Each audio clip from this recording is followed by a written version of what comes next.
I went through this terrible anxiety, thought my life was over. I lived worried, overwhelmed. But now that I'm out, having lived through it, here's what I'm going to do differently next time. I want to speak something into your heart today, something that can shift the way you respond to hurt, to betrayal, to criticism. Here it is. The best revenge is not to get even. The best revenge is to get better. Now, I know that's not always easy. When people do you wrong, when they lie about you, walk away, overlook you, or try to tear you down, it's natural to want to prove a point, to show them they were wrong. But you don't need to fight back with anger or bitterness. Show them they were wrong. But you don't need to fight back with anger or bitterness. You don't need to waste your energy trying to get even. You know what you do? You rise, you grow. You become everything they said you couldn't be. Let them talk. Let them laugh. Let them doubt you.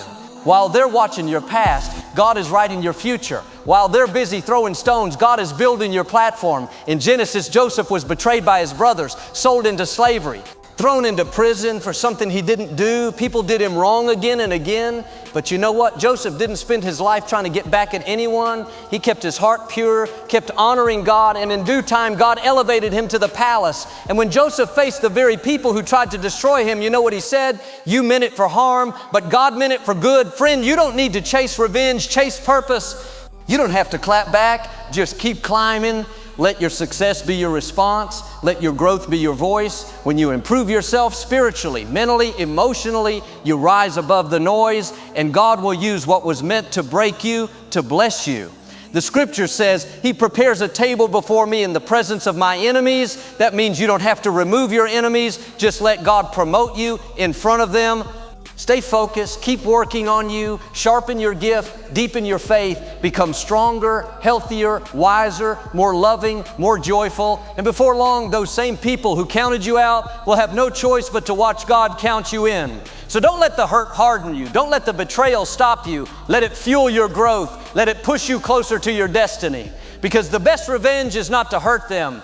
It's to heal you. It's not to prove them wrong. It's to prove to yourself that God's purpose is greater than any pain. You keep improving and watch God do what only He can do. He'll lift you, honor you, and make all things work for your good. Choose growth over grudge. Instead of getting even, focus on becoming better. Elevate yourself rather than lowering yourself to someone else's level. When someone hurts you, it's easy to hold on to the pain. You replay what they said, how they made you feel, and what they took from you. But living with a grudge is like drinking poison and hoping the other person gets sick. It doesn't help you heal, it keeps you stuck. Choosing growth means deciding that your peace is more valuable than your pride or resentment. Growth is not about pretending you weren't hurt, it's about refusing to let the hurt define your future. A grudge anchors you to the past, but growth pulls you forward into what God has for you. It's saying what they did was wrong, but I won't let it stop what God wants to do in my life. Forgiveness doesn't make them right. It sets you free to grow. People who wrong you don't have the power to control your destiny unless you give it to them by holding on to bitterness. When you choose growth, you break that power. You step into your authority, your purpose, and your healing. You may not be able to change the past, but you can absolutely shape your future by how you respond today. There will always be opportunities to hold a grudge. Life is full of unfair moments, but every time you rise above it, you grow. Every time you choose mercy over malice, you strengthen your character. You're not just getting over it, you're growing through it. And every step you take forward, God is working behind the scenes for your good. The real power is not in payback, it's in moving forward with peace. When you walk in peace, you're no longer controlled by the situation. Growth gives you your power back. It means you don't let a single moment of injustice dictate your worth or your next move. God is your vindicator, and He'll honor your decision to take the high road. Choosing growth doesn't mean you're weak.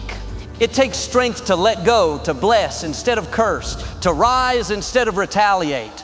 You're not shrinking back, you're stepping up. You're saying, I'm bigger than this, I'm going higher. And in doing so, you become stronger, wiser, and more capable of fulfilling your God-given purpose. Letting go of a grudge is not forgetting, it's remembering your value. It's saying, I'm not wasting emotional energy on someone who doesn't get to write the next chapter of my life. You've got too much destiny ahead to be looking behind.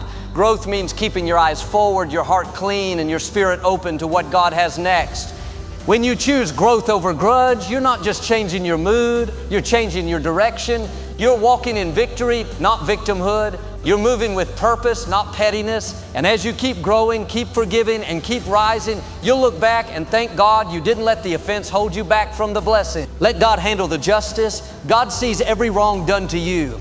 Trust Him to deal with the people who tried to harm you while you stay focused on your purpose. When people wrong you, it's tempting to want justice right away. You think they can't get away with that, or somebody needs to put them in their place. But trying to handle it yourself can drain your peace and delay your healing. God sees it all. He knows the truth. And when you trust Him, you're saying, God, I know you're bigger than this situation. Letting God handle the justice doesn't mean you're weak or passive. It means you're strong enough to take your hands off and put it in His. God has a perfect record of balancing the scales. You may not see it immediately, but He promises that whatever was done in secret, He will bring to light, and whatever harm was done to you, He will repay with divine favor. Sometimes we think justice has to look like punishment, but God's justice often comes in the form of promotion, peace, and purpose.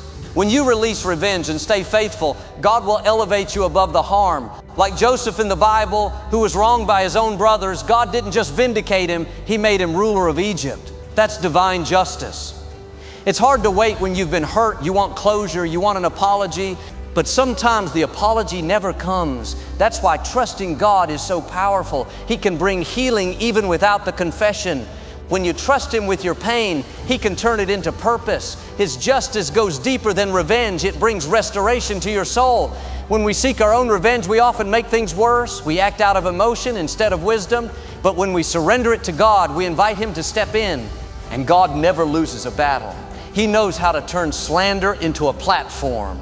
He knows how to use betrayal to position you for greater influence. He doesn't just settle the score, He writes a better story. It's easy to think someone got away with mistreating you because nothing seems to happen to them. But don't be fooled by the silence. God doesn't forget. He's just working on His timetable, not yours.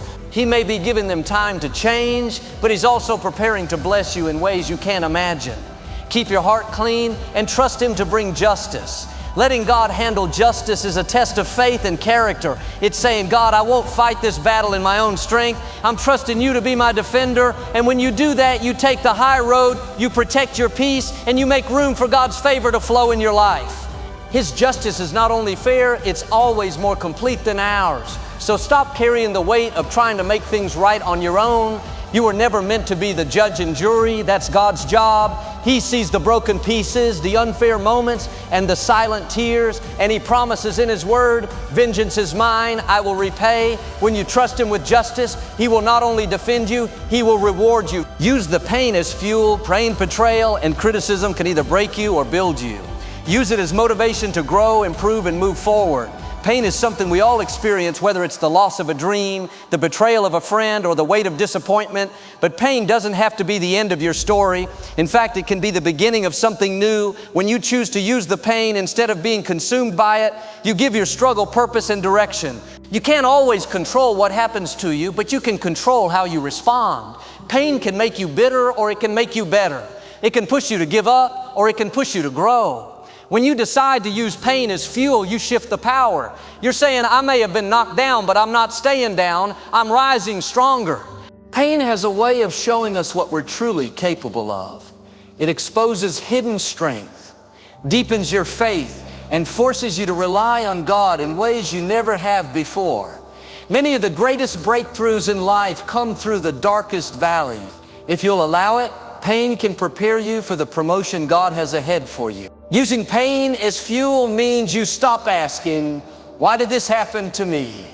And you start asking, how can I grow from this? That shift in mindset is powerful. It turns you from victim to victor. It moves you from stuck to strengthened.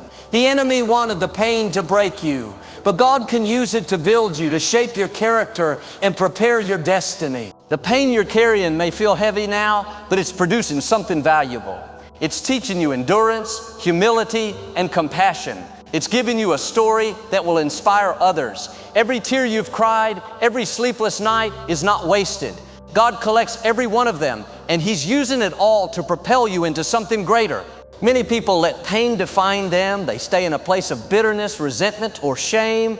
but not you. You were made to rise. You can use what hurt you to fuel your purpose. You can take what was meant to harm you and turn it into healing for someone else. That's the power of turning pain into purpose. It multiplies into blessing for others too. Even Jesus used pain as part of His purpose. The cross was agony, but through that suffering came salvation. If God can bring resurrection out of crucifixion, He can bring purpose out of your pain. Don't bury your struggle, build on it. Let it push you to pray deeper, dream bigger, and believe stronger. There's gold being refined in your fire. So today, stop running from the pain, lean into it, learn from it, and then rise from it. Use the pain as fuel to go further, reach higher, and trust God deeper. He didn't bring you this far to leave you in the ashes. He's turning your wounds into wisdom and your pain into power. What once broke you will become the very thing that builds your legacy. Your success is your response. When people hurt you, criticize you, or count you out, the natural instinct is to want to respond, argue, defend yourself, or prove them wrong with words. But the most powerful response you can give is not in what you say, it's in what you become. Your growth, your progress, your success, that's your answer. That's what speaks the loudest. You don't need to chase approval or vindication. When you keep rising, when you keep building, your life starts speaking for itself. Let them say what they want. Your success will silence every accusation. The right people will see your heart. And even those who doubted you will have to admit that God's hand is clearly on your life. There is no need to waste your breath trying to explain yourself to people committed to misunderstanding you. That's not your battle. Your energy is better spent becoming who God created you to be. When you focus on success, breakthrough emotionally, financially, you let your journey be your defense. Your progress becomes your proof. Your success isn't just about wealth or status. It's about peace in your heart, joy in your soul, purpose in your steps. It's about waking up every day knowing you didn't let the offense break you. That kind of internal success can't be faked, and it's what truly sets you apart. Your strength in silence becomes your power in victory. Sometimes the best revenge is simply showing up healed, whole, and walking in favor. You don't have to post it. You don't have to prove it. Just live it. Show them you're not bitter, you're better. That you're not stuck in the past. You're too busy building your future. God will let your fruit speak when your words are no longer necessary. People will expect you to fall, to get even, or to stay down. But when you rise with grace, you confuse the enemy. They expected drama, but you brought discipline. They expected revenge, but you chose excellence. That's how your success becomes your testimony. It shows you didn't just survive the storm, you grew through it. Let your results do the talking. You don't need a loud voice when you have a loud impact. That promotion, that healed heart, that open door, they speak louder than anything your critics can say. While they focused on your flaws, you focused on your future. While they tried to distract you, God was busy developing you for something greater. In the end, you don't win by arguing, you win by overcoming. Your success, your elevation, your breakthrough, that's your response. Keep moving forward, keep trusting God, because the more you rise, the less you'll feel the need to respond. Let your life preach the message, God turned it around. That's the loudest response of all. Focus on self-improvement spiritually, emotionally, mentally, physically. Keep getting stronger. Work on your character, skills, and mindset. One of the greatest gifts you can give yourself is the decision to grow. Not because others expect it, not to prove something, but because you know there's more inside you. Self-improvement is not about perfection, it's about progress.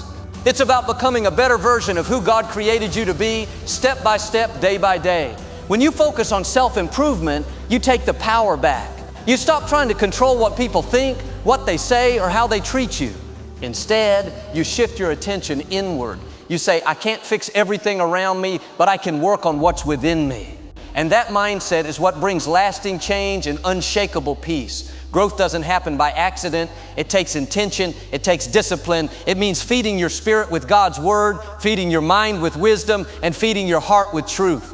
Every choice you make to forgive, to learn, to stay consistent is shaping your character and opening doors to the future God has prepared for you. Self-improvement means breaking unhealthy cycles. Maybe it's negative thinking, toxic habits, or fear that's held you back. But when you commit to growth, you stop letting your past define you. You begin rewriting the story one decision at a time. God doesn't need you to be perfect. He just needs you to be willing to grow. You weren't created to stay stuck or stagnant. There's more inside of you, more potential, more creativity, more purpose. But it only comes out when you stretch yourself. The discomfort of growth is far better than the regret of staying the same. Keep showing up, keep getting stronger, keep choosing progress even when it's slow. Don't compare your journey to anyone else's. You're not in competition with them, you're in alignment with your calling. Run your race, improve for you, improve because you deserve to see what's possible when you give God your best effort. Small steps every day lead to big changes over time. Consistency is more powerful than intensity. Focusing on self-improvement also honors God. When you develop your gifts, take care of your body, renew your mind, and guard your heart, you're saying, Lord, I'm grateful for what you've given me, and I'm going to steward it well. Your growth isn't just about your success, it's also about your obedience and your witness to others. So keep investing in yourself. Keep growing in grace, in wisdom, and in purpose. Don't wait for someone else to push you. You push yourself. Not for applause, but for alignment. Not for revenge, but for revelation. As you improve, you'll attract the right people, walk through the right doors, and fulfill the destiny God placed within you.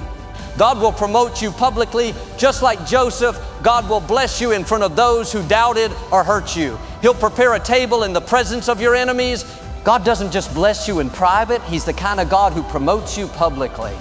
When you've been faithful in the shadows, when you've served quietly, when you've done the right thing while no one was watching, God sees it all. And in due time, He will lift you up where everyone can see. Your promotion won't be a secret, it will be a testimony. Maybe people have overlooked you, they didn't see your value, your effort, your heart. But here's the truth, God does. And His promotion is not based on popularity, it's based on purpose. He knows how to shift the spotlight in your direction at just the right time. When He promotes you, no one can block it, no one can deny it, and no one can stop it. You don't have to push for a position or fight for attention. Stay faithful where you are. Keep showing up, keep serving, keep honoring God, even when it seems unnoticed. Promotion doesn't come from people, it comes from the Lord. And when He decides it's time, He will elevate you in such a way that even your critics will have to take notice. Think of David. He was just a shepherd boy in the fields, forgotten, left out, underestimated, but God chose him to be king. He didn't need to campaign for it or convince anyone. God brought him from obscurity to royalty. The same God who promoted David is still in the business of raising people up in front of those who thought they'd never make it. God doesn't just want to bless you. He wants to vindicate you. The people who tried to discredit you, those who spread rumors or shut doors in your face, God knows how to prepare a table for you in their presence, not to embarrass them, but to show that His hand was always on your life. He promotes you not just for you, but as a reflection of His faithfulness. You may feel like you've been hidden for a long time, working behind the scenes, being faithful in small things, but don't despise the waiting season. God uses it to develop you. When the promotion comes, it won't be random, it will be right on time. Public elevation follows private preparation. Your discipline in the dark leads to destiny in the light. Promotion from God doesn't just bless you, it positions you to be a blessing to others. He lifts you so that your life can inspire, lead, and influence for His glory. It's not about status, it's about stewardship. When you rise, stay humble, stay grounded, and keep pointing people back to the one who lifted you in the first place. So keep trusting, keep growing, and keep believing. Your season of public promotion is coming. God hasn't forgotten you. What He promised in private, He will reveal in public. And when He does, it will be bigger, better, and more visible than anything you could have arranged on your own. All eyes will see what God can do through a faithful heart. Rise above, don't react below. Don't let negativity pull you down. Stay in peace, stay in purpose, and rise above pettiness, bitterness, and revenge. You don't have to respond to every insult, every offense, or every bit of negativity that comes your way. Not every battle is yours to fight. Sometimes the best thing you can do is stay silent, stay calm, and rise above. Reacting at their level only drags you down. But when you rise above, you show maturity, strength, and trust in God's justice. When someone tries to provoke you, it's a test of your character. Will you take the bait or will you take the high road? Choosing not to react doesn't mean you're weak, it means you're wise. You understand that your peace is more valuable than proving a point. You refuse to let someone else's actions control your emotions. Rising above means not letting offense take root. It means refusing to be pulled into pettiness, drama, or retaliation. Your calling is too great. Your purpose too important to waste time reacting to things that don't matter in the long run. Some people want to distract you from your destiny. Don't give them that power. When you rise above, you're choosing influence over impulse. You don't let someone else's bad behavior become your excuse to act the same. You respond with grace, with wisdom, with calm confidence. That's when people start seeing something different in you. That's when your light shines the brightest, when you don't stoop to darkness. Even Jesus was mocked, insulted, and misunderstood, but he didn't react out of anger. He stayed focused on his mission. That's our example. Sometimes the best response is no response. Let God do the defending. Let your fruit speak for itself. When you stay calm under pressure, that's when God can elevate you to new levels. You were never meant to live reactive. You were meant to live proactive. Instead of reacting to people, react to purpose. Focus on growth, on peace, on your goals. The enemy would love for you to get caught up in offense. But when you rise above, you shut the door on his plan and stay aligned with what God is doing in your life. Not every comment needs a comeback. Not every attack deserves your attention. Silence can be strength. Sometimes the greatest clapback is your continued success, your peace, your joy. When you rise above, you stop wasting energy on things that don't build you. You keep moving forward while others are stuck in the mess. So today, decide to rise. When people try to pull you down, let it be a reminder that you're going higher. Let your dignity speak louder than your words. Trust that God sees every injustice and He knows how to make it right. You don't need to fight small battles. When God is preparing a big victory, rise.